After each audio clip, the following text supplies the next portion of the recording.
On October 2, 2018, the White House released a briefing statement regarding Law and Justice titled National Review and #8216 the Perjury Farce and #8217.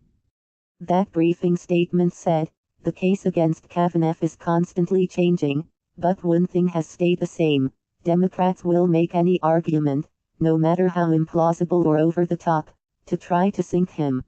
The Perjury Farce editorial, National Review, October 2, 2018. Taking advantage of the pause forced by Jeff Flake's change of heart last week, opponents of Brett Kavanaugh have shifted their focus from the original charge of sexual assault to the allegation that he repeatedly perjured himself before the Senate Judiciary Committee. It's certainly true that Kavanaugh tried to minimize the least admirable aspects of his adolescence, understandably, given the withering fire he was under and the basic irrelevance of the matters under discussion, but there is no evidence he lied. Much of the focus is on his drinking. There are two main lines of argument here. The first, Kavanaugh has misleadingly portrayed himself as a squeaky clean choir boy, but there is plenty of evidence that he was a heavy drinker. This begins from a false premise.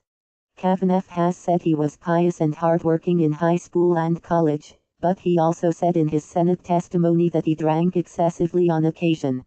The media have pointed to testimony from high school and college classmates who say they saw him belligerently or incoherently drunk, phrases in his high school yearbook page that appear to imply lapses in memory, who won that game, anyway?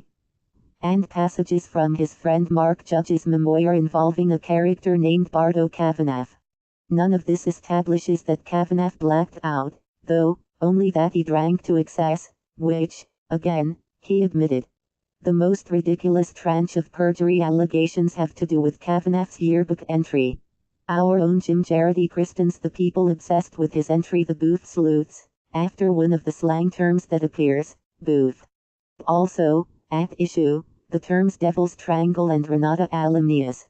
It doesn't require stepping back very far to realize how preposterous it is that teenage tomfoolery in a high school yearbook is now deemed relevant to the ascension of a D.C. Circuit judge to the U.S. Supreme Court. None of this comes close to rising to the level of perjury. And none of it, despite the hopes of his enemies, substitutes for the weakness of Christine Blasey Ford's original charge. Read the full editorial here.